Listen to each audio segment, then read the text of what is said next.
Então, vamos lá, galera, falar um pouquinho agora sobre os sistemas solares. Sistema solar e a Terra. Beleza? Vamos falar sobre o sistema solar e Terra. Então, por que a gente tem aí as estações do ano, né?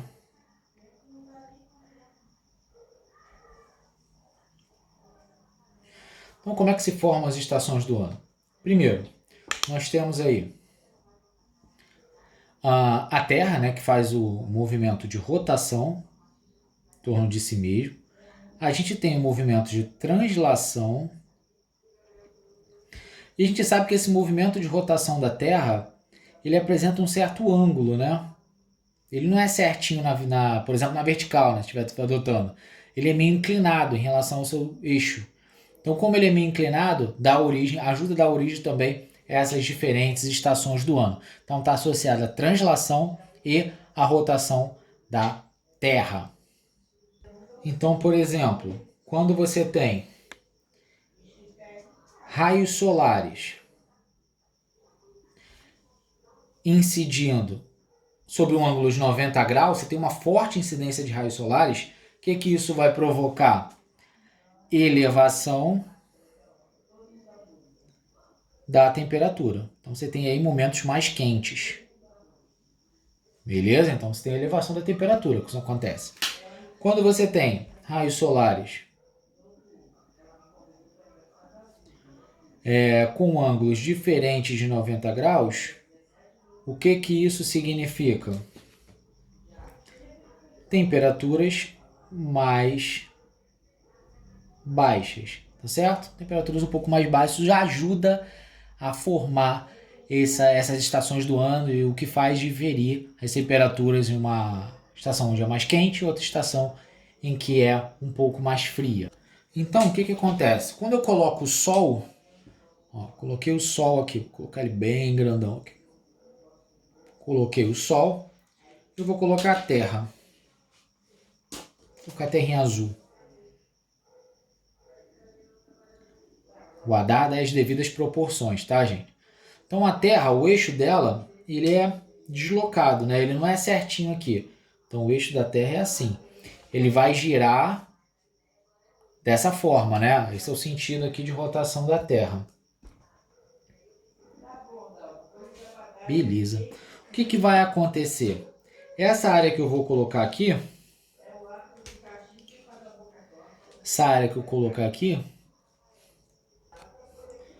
vai receber o Sol, tá certo? Só que ela não vai receber os raios solares da mesma forma.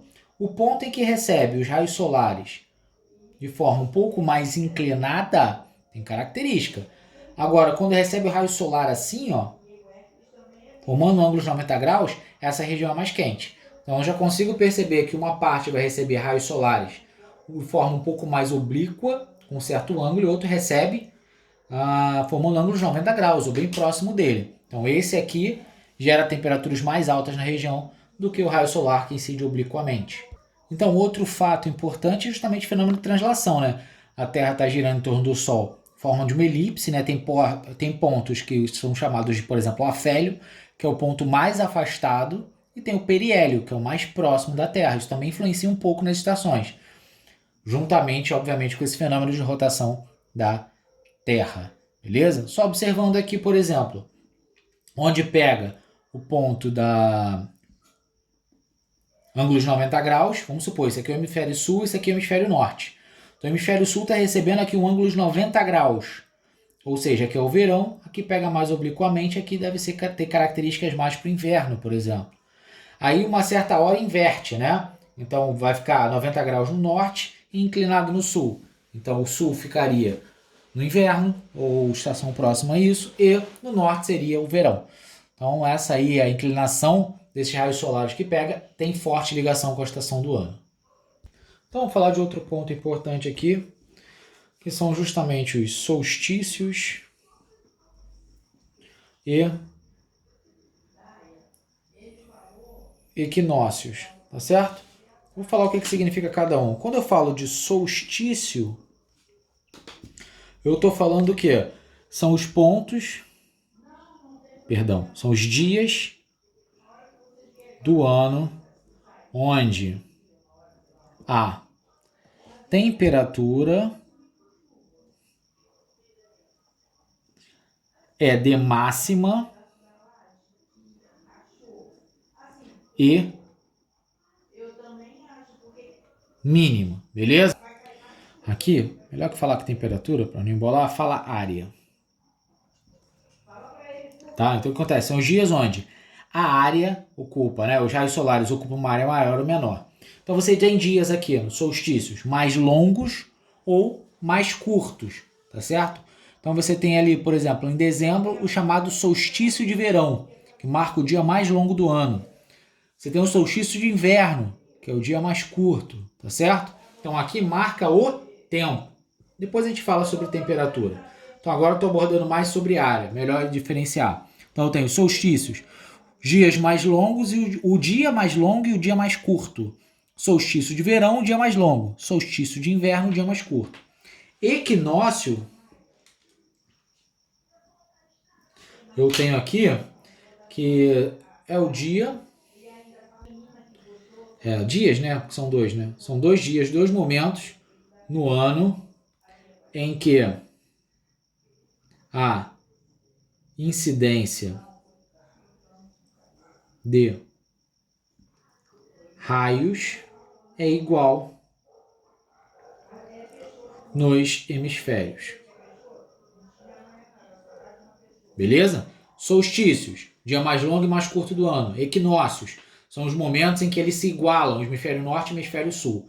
Solstício, dia longo e curto. Equinócio, o dia que os dois são iguais. São 2 dias no ano. Beleza? Falar um pouquinho sobre ano bissexto, né? Falar sobre o ano bissexto.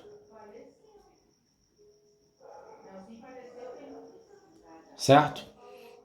O que acontece? Quando a gente olha o ano que a gente viu, o ano sideral, né, e sinódico, a gente também pode falar do ano tropical, né, que é o ano solar, que é o período que corresponde a 2 passagens consecutivas aparentes do Sol sobre um ponto.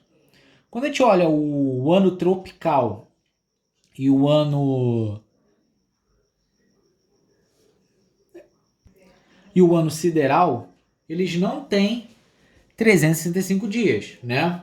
Eles têm 365 dias mais alguma coisa, mais um pouco, que a gente vai aproximar aqui para 0,25 dia, né? Claro que é uma aproximação. Então eles não têm 325 dias, ele tem 325,25, né? Aproximadamente. Os dois têm uma pequena diferença, mas vamos aproximar aí para ficar mais fácil de fazer conta. Ou seja, ele não tem 365 dias, né? Isso iria acumulando, né? Se eu for olhar, a cada ano que passa, eu teria um ano que estaria tendo uma discrepância de 0,25 dias. Então o que a gente faz? 0,25 dia, ele é um quarto de dia. Certo? Então aqui é um ano. O ano que a gente considera aí, o ano solar. Só que, para corrigir isso a cada 4 anos, o que a gente fez? Por que a cada 4 anos? Porque 4 vezes a cada ano tem uma diferença de um quarto. Então a cada 4 anos dá a diferença de um dia. Então a cada 4 anos a gente vai criar o ano bissexto para corrigir. Então a cada 4 anos tem 365 dias no ano. Para corrigir, zerou no ano seguinte com 365 dias. Volta essa diferença e a gente corrige no 4 anos em seguida. Então o ano bissexto é um ano para corrigir a diferença de 0,25 dias, que a gente arredonda para 365, mas na verdade tem esse 0,25 que é corrigido a cada 4 anos. Beleza? Então vamos passar para as fases da Lua. Então vamos lá, as fases da Lua.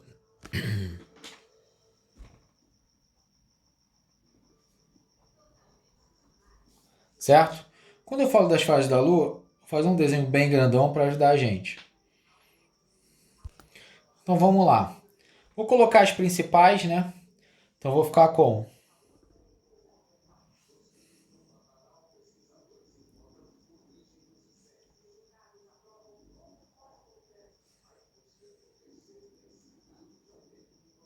beleza? Vamos lá. Eu tenho aqui a lua cheia, né? Que é aquela lua completamente iluminada, certo? Certo? Eu tenho essa face aqui, ó, completamente iluminada pelo sol. E eu tenho ali do outro lado, vou colocar de marrom, cor mais escura, que é a lua nova, né? Onde eu tenho a face não é observada, a face iluminada pelo sol. Então eu estou observando aqui a face que não recebe luz. Então aqui eu tenho a lua nova, aqui eu tenho a lua cheia. Beleza. Só que eu tenho característica aí que é a lua minguante e a lua crescente, o quarto crescente. Então aqui eu tenho, quando essa face iluminada está exatamente nessa posição aqui, ó, tá vendo? Está com a parte iluminada para esse lado e aqui é a parte escura. Essa é chamada de quarto minguante, tá certo? Agora, se eu estiver observando aqui o contrário,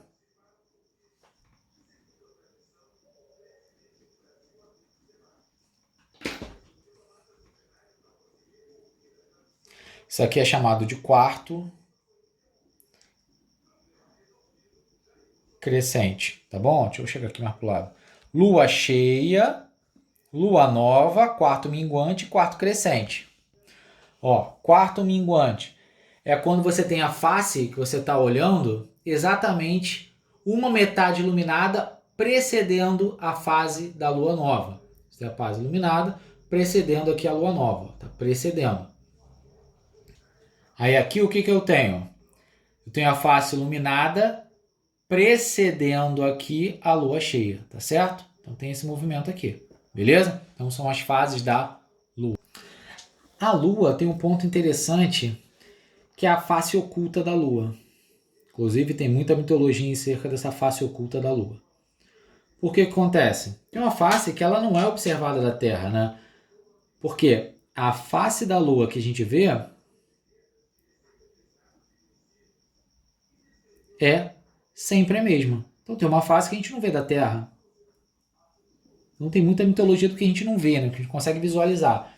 Então essa é a chamada face oculta da Lua. E esse efeito acontece porque ela acabou sendo sincronizada devido ao efeito das marés, né? Aquela força gravitacional que existe, e a Lua acabou se sincronizando com o fenômeno das marés. Então a Lua tem extrema relevância com aquela subida e descida da maré, tá certo? Então a Lua é importante, ela acabou sincronizando devido justamente ao efeito das marés. Então, com o passar do tempo, gerou-se essa sincronia com o período de rotação e translação da Lua. Beleza? Então, como é que funciona esse efeito da maré? Conforme você tem a posição do sistema Terra, Lua, Sol, a Lua tem atração sobre matéria, né? E as marés, a água, é matéria. Então, ela meio que se adequa em relação a esse fenômeno da Lua. A Lua está mais próxima, você tem ali a chamada maré solar, maré lunar, tá certo? Você tem ali tudo vinculado à posição da Lua.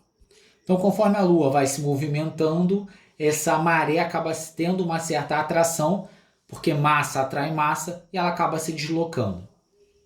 Vamos falar agora de um fenômeno importante, que é justamente o eclipse. Então, quando acontece o eclipse? Acontece quando um objeto celeste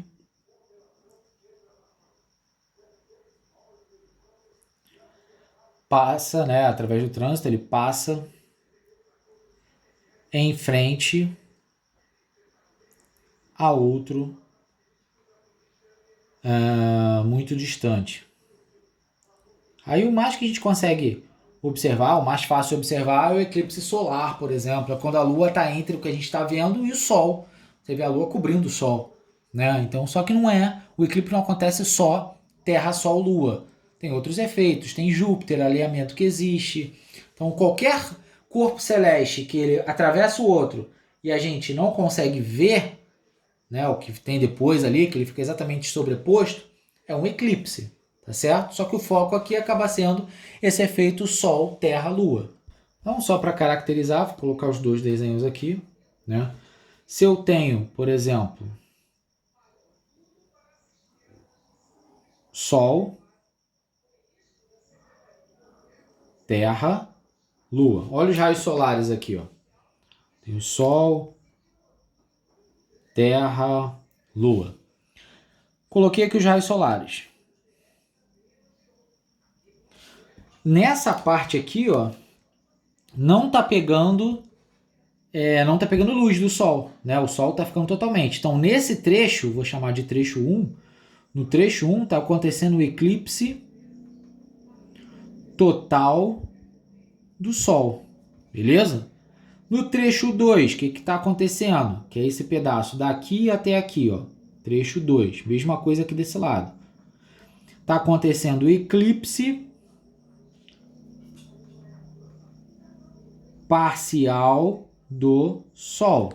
Por quê? Tá vendo um pedaço do Sol, né? Eu não consigo ver ele todo. O cara que está aqui, ó, esse pedaço do Sol ele não está vendo.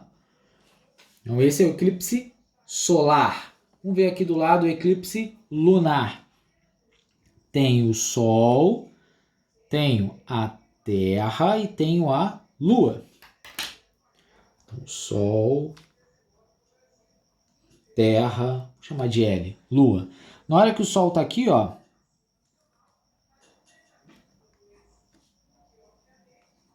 tá vendo que as luzes do Sol não chegam na Lua? Então o que, que vai acontecer aqui? Você vai ter o eclipse lunar. Beleza? Então você tem a penumbra, que é a parte onde está sendo pouco iluminada, e a umbra, que é a parte que não está sendo nada iluminada, que é a mesma coisa, né? Se eu for voltar para cá, umbra e penumbra, né? Então eu tenho eclipse solar, a Lua cobriu o Sol, e eu tenho eclipse lunar, porque a Lua não vai aparecer porque não está recebendo luz. Beleza? Então, gente, façam o exercício desse capítulo. Semana que vem a gente vai estar corrigindo e tirando dúvidas. Não deixem de fazer. Tá a gente aí devendo pra caramba aí os exercícios. Tem que entregar, senão não tem como corrigir da nota. Aquele abraço a todos aí.